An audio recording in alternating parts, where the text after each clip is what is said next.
એક રોહિણી નામનો અઠંગ ચોર હતો. ચોર એવો ભાઈ, નગર શેઠના ખજાના ફાડે, રાજાના ખજાના ફાડે, ક્યાંય ભાડ્યું, દિવસે ભાડ્યું તો રાત્રે ક્યારે નીકળી જાય કોઈને ખબર પડે નહીં. પણ એવો અઠંગ કે પાછો ક્યાંય પકડાય નહીં. અને પાછો દિવસે તમે જો શેરીફ જેવો કપડાં પહેરીને ફરતો હોય, કોઈને શંકા ન જાય કે આ માણસ ચોર હશે. એવી એની ચોર્ય વૃત્તિ હતી. એના બાપે મરતા મરતા એને એક બ્રહ્મવચન કહેલું. બ્રહ્મવચન કે બેટા, તું ચોરીમાં મારા કરતા પણ કુશળ થયો છો. મારા કરતા, બાપ કરતા બેટો સવાયો. પણ એક વાત યાદ રાખજે, તારે આમ નામ જો નભવું હોય ચોરીમાં તો ક્યારેય, મરતા મરતા તને કહું છું, ક્યારેય કોઈ સાધુના સત્સંગમાં જાતો. વાહ! એ ચોરને પણ અંદરખાને તો એમ છે જ ને કે સત્સંગ જેવી કોઈ મહામૂલી વાત નથી માણસને બદલનારી. એ ચોરને ખબર છે. મરતા મરતા એને કીધું, તું ગમે ત્યાં જજે પણ કોઈ સાધુના સત્સંગમાં એની વાતને ક્યારેય સાંભળતો નહીં. મેં આખી જિંદગી નથી સાંભળી, ત્યારે હું એ જ રીતે જીવી શક્યો છું. તું સાંભળતો નહીં.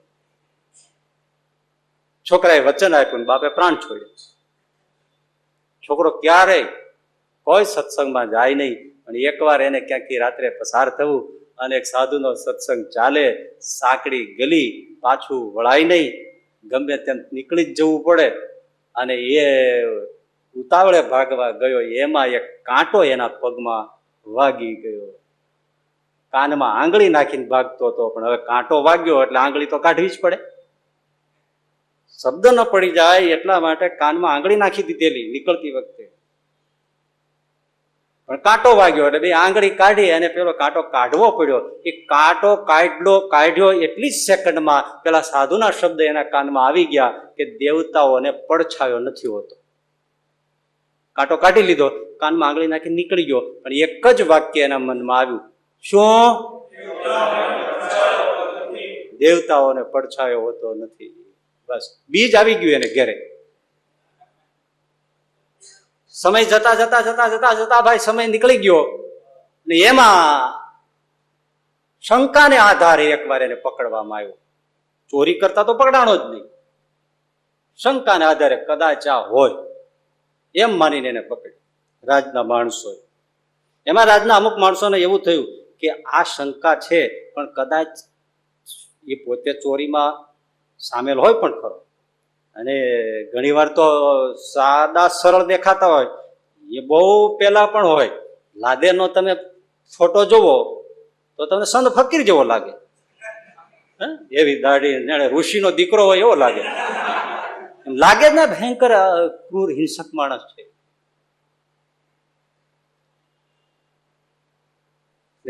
એક અમલદારને એવું થયું કે આ માણસ કબૂલે તો ઘણું બધું નીકળે એવું મારું માનવું છે. એટલે કે પણ આ લાગતું સીધો સાદો માણસ છે. ના, આ છે તો શું કરવું? પછી એ કબૂલાત કરે એટલા માટે એને નશીલી દવાઓ ખવડાવી દેવામાં આવી, કેનની દવાઓ.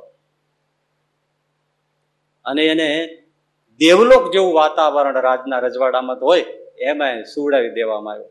અને એક જણો બહુરૂપીને પકડી આવ્યા અને ચતુર્ભુજ દેવતાનું રૂપ ધારણ કર્યું. સરસ બધાના કર્ણા કુંડળ એવા, હેમ જડિત વસ્ત્રો, આ તે બધું ચતુર્ભુજ એવા કર્યા. અસલ દેવ આવ્યો તમારે આંગણે.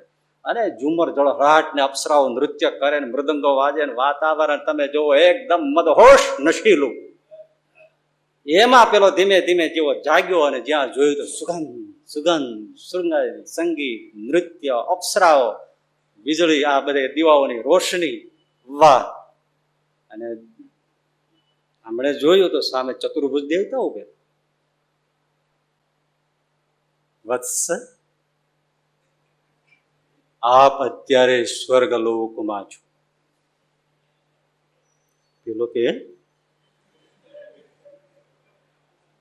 આ દેવલોકમાં જો આપને હંમેશને માટે નિવાસ કરવો હોય તો આપ તમારા પાપની કબૂલાત કરો. પેલાને થઈ ગયું કઈ રહેવા જેવું જ છે. પાપની કબૂલાત કરવાથી જો અહીંયા જ રહેવાનું થઈ જતું હોય તો આપણે કબૂલ કરી લેવા જોઈએ. એ કબૂલ કરી લેવાનો જ્યાં વિચાર આવ્યો ત્યાં પેલું સ્ટ્રાઇક થયું વાક્ય કે દેવને પડછાયો હોતો નથી, આને પડછાયો દેખાણો.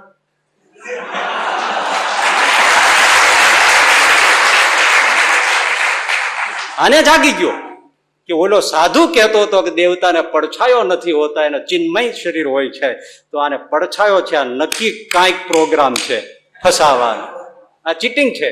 અને તરત એક જ સેકન્ડમાં, એ તો હતો તો મોટો કુશળ કલાકાર, એટલે એક જ સેકન્ડમાં બદલી ગયો. ખોટું શું પાપ શું મને કોઈ સ્વપ્નમાં વિચાર નથી આવ્યો. મેં કોઈનું લેવાનું કરવાનું આ તે મારા જિંદગીમાં નહીં. મારા જેવું પવિત્ર સાધુ પણ જીવી ન શકે એવું મેં જીવન જીવ્યો. ઓલો ચતુર્ભુજ થયો તો દંગ રહી ગયો. આને શંકાએ પકડ્યો તો શંકાને કાઢી નાખી એને. ગમે તેટલું ઉલટું સુલટું કર્યું, નહીં સ્વપ્નમાં વિચારે ના આવે. હું તો મારું માથું આપી દઉં, બલિદાન આપી દઉં બીજાના જીવન માટે. હું આ કરું જ નહીં. મારા બાપે મને સંસ્કાર નાખ્યો છે બીજાના પરોપકારાય સદામ વિભૂતય. તમે શું વાત કરો છો? સ્વર્ગલોકમાં રહેવું એના કરતા નરકમાં રહેવા પસંદ કરું, પણ એવી રીતે અહીંયા ખોટું બોલીને હું અહીંયા નરક. હાલો, દેવતાઓને ચક્કરમાં નાખી દીધા કે આપણે ખોટું બોલીએ છીએ કે આ બોલીએ. છેવટે હારી ગયા ઓલા લોકો અને એને છોડી દીધો. ભાઈ જાઓ જાઓ જાઓ, તમે ખોટા પકડાઈ ગયા છો. કહેવાનું એક છે કે એક સાધુના વેણથી જો આ પૃથ્વી લોકની જેલ છૂટી જતી હોય તો દિલથી જેને સત્સંગ કર્યો હોય, ગર્ભવાસ, લક્ષરાશી,